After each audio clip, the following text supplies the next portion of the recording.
మన ఈ తెలంగాణ ప్రాంతం వాళ్ళకి దసరా పండగ అంటే చాలా పెద్ద పండగ. ఆడవాళ్ళకి పెద్ద పండగ ఏదంటే బతుకమ్మ అని చెప్పుకునేవాళ్ళం.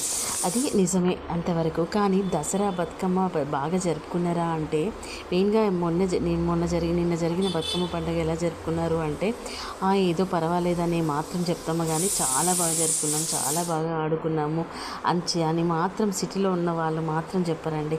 ఎందుకంటే అసలు రెడీ అయినంత సేపు కూడా, లేదంటే బతుకమ్మ పేర్చినంతసేపు కూడా బతుకమ్మ ఆడడం లేదు ఇప్పుడు ఎవ్వరు కూడా. ఏదో రెడీ అయిపోయామా, వెళ్ళిపోయామా, 8 గంటలకు బతుకమ్మని తీసినామా, ఏదో 2 చుట్లు తిరిగినామా, 2 చుట్లు తిరిగినామా, అక్కడ వేసినామా, మన చీరల గురించి మాట్లాడుకున్నామా, నగల గురించి మాట్లాడుకున్నామా. అది కూడా ఏంటంటే అందరూ కలిసి కాదు, ఏదో కొద్ది మంది మాత్రమే, అందరూ పడరు అనమాట.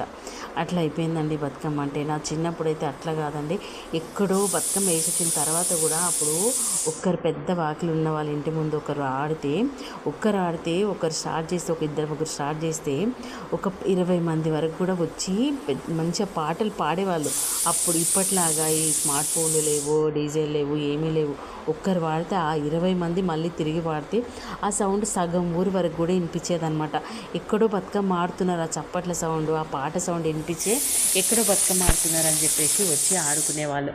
అంత బాగా జరిగేదండి. అసలు ఇప్పుడు బతుకమ్మ అంటే ఏదో ఏంటంటే సాంప్రదాయం మనం చేయాలి అని మాత్రమే చేస్తున్నాం. అయితే చాలామంది అయితే అట్లనే చేస్తున్నాం, గౌరమ్మ చేయాలి, బతుకమ్మ చేయాలి, పూజ చేసుకోవాలి, వేయాలి, అంతేగాని సంతోషంగా ఆడింది మాత్రం అస్సలు. సిటీలో అయితే మరి ఊర్లలో కొంతవరకు పర్వాలేదు, ఇప్పుడైతే ఆడుతున్నారు. కానీ నిజంగా మొత్తం మీద అయితే బతుకమ్మ పండుగ అయితే ఇలా జరిగిందండి. నేనైతే చిన్నగా అయినా చేసుకొని నా గౌరమ్మను పూజ చేసుకొని ఇట్లా అయితే సింపుల్గా అయితే చేసుకుంటాను. ఎంతమందికి నచ్చదో తెలియదు కానీ నేనైతే ఎవరిని ఫాలో అవ్వండి. నాకు నచ్చినట్టు, నాకు మా అమ్మ చేసింది చూసి, మా అత్తమ్మ వాళ్ళ చేసింది చూసి నేను చేస్తూ ఉంటాను. కానీ పెద్దగా ఎవరినైతే ఫాలో అవ్వ, నాకు నచ్చినట్టయితే చేస్తూ. ఇంకొక విషయం ఏంటంటే దసరా రోజు అయితే ఇక ఎట్లా ఉంటుందంటే కనీసము అప్పుడైతే కాళ్ళు మొక్కేవాళ్ళు, పెద్దవాళ్ళవి, ఆడపడుచులవి, అట్లా అక్కలవి, అత్తమ్మలవి, పెద్దవాళ్ళు మనకంటే వయసులో పెద్దవాళ్ళే కాళ్ళు మొక్కేవాళ్ళు. ఇప్పుడైతే అసలు అది కూడా లేదు. కనీసం మనిషి కనబడుతుంటే హ్యాపీ దసరా అని చెప్పడానికి కూడా ఒక్కొక్కరు ఇష్టపడేవాడు. అట్లాంటి రోజులు వచ్చేసినాయండి. నిజంగా ఎవరిని ఏమీ అనలేము, అట్లా నడిచిపోతూ ఉంటుంది కాలం, అంతే.